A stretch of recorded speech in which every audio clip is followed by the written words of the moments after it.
He got a message from his girlfriend, who says that she cannot come yet today. The main character accepted that, saying, "Good luck with your club practices." He, who was sitting on a train, thinks, "It was supposed to be our special birthday date." This is Ono Eiji. His childhood friend, Amada Miyuki, became his girlfriend after he confessed to her last Christmas. She's like an angel, an idol I always looked up to and admired. If we weren't childhood friends, I possibly couldn't even talk to her properly, let alone date her. It's been half a year, and because I've been too hesitant, we still haven't even kissed. I never imagined she'd blow off our first date as a couple. I even went all out for today. As he reached his station and looked towards somewhere, thinking, this place is the movie theater I was supposed to go to with Miyuki, he started imagining things about how she and he would hold hands, this and that. As he got flustered, thinking, what am I even daydreaming about? He was walking in a straight line and reached somewhere. He thinks, wait a second, this area, this is the Love Hotel district. Thinking about it, he got totally flustered, imagining things like his girlfriend and him both in the hotel together with their flustered expressions. But he thinks, God, I'm such an idiot. Guess I'll head back. He heard someone's noise from behind, and as he turned around, he found out that his girlfriend, Miyuki, was with another boy. She was totally terrified, seeing the main character taking his name. The main character asked, "Why are you here?" She also had the same question. As he tried to get her hand, we see someone coming toward him, and with a swish of a punch, this blonde guy punches him in the face. The main character, who got pushed back a bit, as the man says, "What the hell do you think you are doing to my girl?" The main character says to him, "What are you talking about?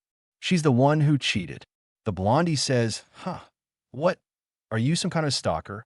Hey, Miyuki, say something to him too, like how you're only dating him because you're childhood friends, or how he is boring, or how his sweaty hands felt when he tried to hold you." The main character was totally depressed, seeing this. Taking her name as the blondie, says, "You always say that kind of stuff when we are in bed together, right?" The main character clenches his fist, thinking, just now, what did he say? The blondie says to Miyuki, "What's wrong? If you really like him that much, I don't mind ending it here. Choose. Either break up with me or break up with him." She was trembling and cried, blabbering out, saying, "No, don't throw me away. If you leave me, I won't be able to go on living." The main character heard all of this as the blondie pets her on her head. He smirks toward the main character with his English smile and said to Miyuki, "As long as you understand, that's enough." He then said to her, "Now say it clearly out loud. Who is this guy?" She takes his name and says, "He was my childhood friend, but now he is clingy like a stalker, a horrible, abusive boyfriend." She says that with a straight face. The main character tried to take her name as he couldn't understand what was happening. The blondie puts more fuel on the fire, saying, "Now tell him properly, tell this delusional stalker guy." She says, "I am sorry," taking his name, saying, I can't be with you anymore. Don't talk to me at school either." From that day on, my happy, everyday life began to fall apart piece by piece. At the restaurant named T-Jean, Ono, the main character, opens the door and comes in. Someone says, "Oh, welcome back. Oh my, you are home early." The main character says nothing as the man asked, "Did you skip lunch? Want me to make you something?" The main character thanks him, saying, "I am fine." The woman was quite worried about him. After that, I ended up just staying in bed from the shock. All I could do was wait for the time to pass. The woman asked him countless times, "You are not eating, yeah?" And then, over and over and over again, he was like a shut-in in a house. I kept having the same kind of nightmares. The nightmare where his beloved was taken away, who was saying, "Seriously, that guy is so disgusting, you know? Just because we were childhood friends, he misunderstood and got all clingy. Forget that creep already. Just focus on me." As both of them kissed in his nightmare, the main character thinks to himself, "Stop, please just stop already." As he wakes up from that nightmare, he had become so afraid even of falling asleep. As he washes his face and makes his way to his school, he was like a dead man. Someone clings to him from behind as the man says, "Anything new with Amada-san?" This was his friend. The main character couldn't say anything as he looked toward her from a distance. He remembers his childhood memories. Is there someone you like? No. What's with this sudden question? She replied. I mean, you never talk about that stuff. Even Muku doesn't talk about that stuff, right? Should I just become your bride then? This was his past memories, her laughing and joking about him. He says, cut that out. Oh, you totally look serious. In the school, he tried to approach her one more time. As she looked behind, she took his name, but then some other girl arrived. That other girl says, don't get involved with me anymore, you abusive creep. The main character was shocked as the other girl pulled Miyuki away, saying, let's go. The girl screamed at him, saying, if you keep stalking her, I won't let you get away. She even says to the cheating ditch, you have to ignore stalkers like that properly. The main character realized everything at his home. He was under the bed and then woke up with the notifications. Unknown accounts are giving him threats, as well as calling him a disgusting person or abusive comeback. His mailbox was filled with this kind of nonsensical chatter. Everyone was calling him a creep, saying to him to die, abusive guy, cheater, and whatnot. He was so distressed, saying, what the hell? I didn't even do anything. He shook off the phone and threw it on the ground. Do you realize what happened? Bad rumors around him were spread, most probably by the blondie and the girl. The next day, when he arrived at his classroom, he thinks, it's fine, just act like it's a normal day. As he opened the door and people were chattering to each other, he sat at a desk, but when he heard what they were calling him, an abusive freak, the worst, get lost, seriously disgusting piece of trash, all of that, his world was crumbling right in front of his eyes. He says, even though I didn't do anything, as the girl from before came and washes her hands on his table, saying, shut up, you criminal. There is no way Miyuki would lie. Even Komodo-senpai from the soccer club said he saw it. This was the blondie, by the way. The two school celebrities and a criminal like you. That girl says anyone would know who to believe. I don't want to hear it anymore. The main character thinks, why did it end up like this? People were laughing and eating together while he was isolated. He was losing his humanity bit by bit. He sees some chats in his club as they said to him that today's club was canceled, so you don't need to come. There was no one left in dual class that he could ever rely on. He thinks about how the club president said it was canceled, but maybe someone still is here. Maybe I could talk to someone, ask for help. But then he heard voices from inside, which shook his entire core, saying, you made sure to lie and tell that guy it was canceled, right? Yeah, I messaged him during lunch. I mean, it's scary to even see him, right? What should we do with the draft he drew? Actually, I already threw it out. The main character was at his breaking point, crying all over, thinking about their words. They said he doesn't even have talent, but still tried so hard on the manuscript. He is seriously pathetic.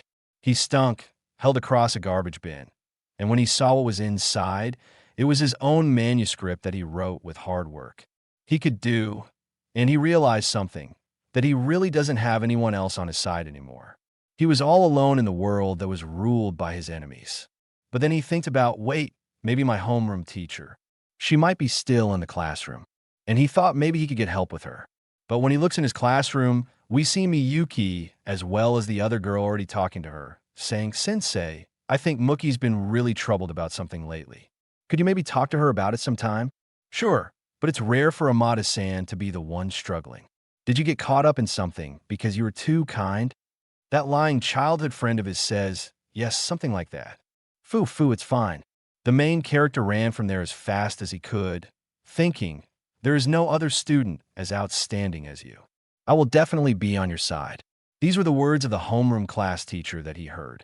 He clenches his fists as well as his teeth as he got to his locker and sees that there were more signs in his locker. If you snitch, I am going to the shop. LOL, D-U. The main character was horrified, seeing and reading all of this.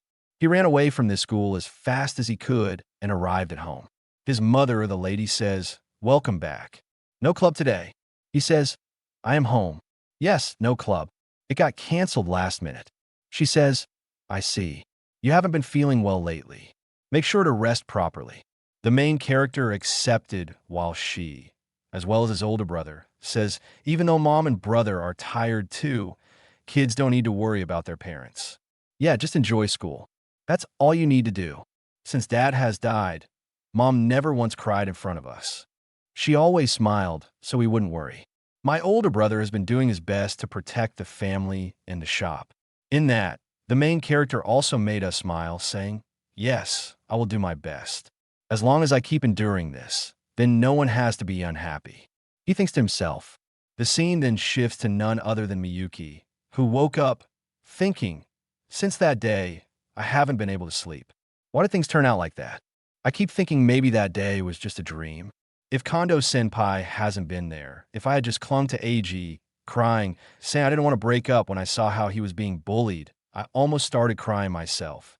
But she thought to herself, "No, I can't cry. I'm the one who doesn't get to cry." It all started as just a silly love talk.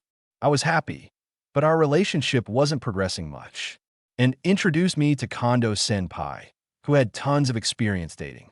I tried to turn it down, but Kondo Senpai was athletic and smart, the ace of the soccer team, handsome and gentlemanly, unlike the main character and me, who were each other's first love. He had more mature views of relationships. He seemed incredibly attractive to me. He says, "Come on, no guy wouldn't be into a cute girl like Miyuki-chan. If it were me, I would have made a move right away." Just kidding, lol. He invited her to grab something to eat and drink, and then says, "You are seriously attractive." Maybe he just is intimidated by that. Then came their first kiss in the Broadway of the Horizons. She and he kissed. Everything I was supposed to give to AG, it didn't take long before Kondo-san took it all away, and she went with it. They had the devil's tango for the first time. He says, "It's okay. If someone doesn't make a move on a girlfriend as attractive as you, that's his fault. You're not the one in the wrong, Miyuki. The one who failed as a man is him." She was hesitant of this, but then he says, "Come on, let's do it again." I think it was the perfect mark. But there was a part of me that felt good about the guilt, and once I became completely dependent, there was no turning back. Both of them were on bad as he says, "Hey, the 30th, let's hang out." She says, that's the day of the main character's birthday. But Kondo says to her, "Whatever, I will ask another girl if you don't come." She was quite distressed, saying, "I mean, I will come." He says, "You're always putting that AG guy first. It made me realize I barely exist in your world. I'm tired of chasing you. Let's just end this." She couldn't understand anything. "Wait, are you saying, wait just a second, this way we can both be happier?" And after that, she chose him over the main character. She thought that the main character would forgive her. She was relying on that. He was the one I had spent over 10 years with, my destined person. I thought I'd marry him, but the woman in me whispered otherwise. I feel like I needed to confess everything to everyone, that it was me who lied and cheated, but I'm terrified of losing everything. So this son of a bitch made the main character into the enemy of the whole school. The scene shifts to him and his locker, which is tainted with garbage and notes for him. Everyone talks about how he is a violent guy. He's so gross, and poor Amada-san. On the other hand, they talk about how Kondo Senpai, they heard he's so cool, and he drove the main character off her. I don't even want to talk to him anymore. The main character opens the door of his class, and then someone had stuck a note of his address, saying, "Abusive guy's house, get out," on the blackboard. He thinks to himself, "Because of me, my family, my dad's shop, why, just why?"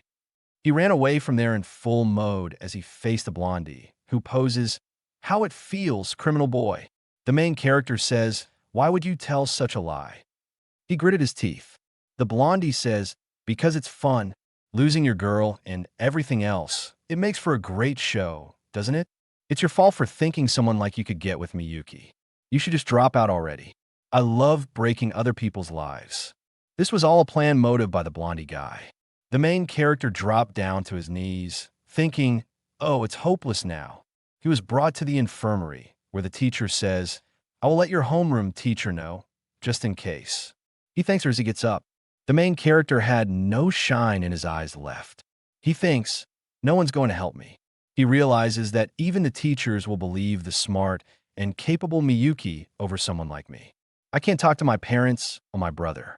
After being betrayed by Miyuki, my best friend and girlfriend, I'm completely done for. A year and a half until graduation. How am I supposed to survive like this? He even saw the text where his club member says, "After what you did to Amada, the other club members are too scared. I'm really sorry, but we'd like you to stop coming to the club. Saw the... Hearing these words, tears from his eyes started coming. It's not true, I didn't do it. He was crying his eyes out. He found out that everyone his friends had blocked him, and then he lay down once more in his bed. He cried out like he had never before. In another moment, he was out of the infirmary as he says to the teacher, "Sorry for the trouble. I am fine now. Is that so? Take care of yourself." He a dead man in a living body, a corpse who comes to the rooftop, thinking, "For now, I will get used to it until my heart gets numb to people's cruelty. If I just endure, die creep, the worst, pass me off, creeps, come tie, go to hell, filth, I will kill you, you piece of crap, get lost." He had the thought in his mind, maybe if I just jumped off the rooftop now, wouldn't that make everything much easier? As he reached toward the rooftop, he looked toward the front, and in front was none other than a blonde-haired beauty who looked toward him with her greenish eyes. At the end of hopelessness and despair, with no escape, that's when I met the girl who would change my fate forever.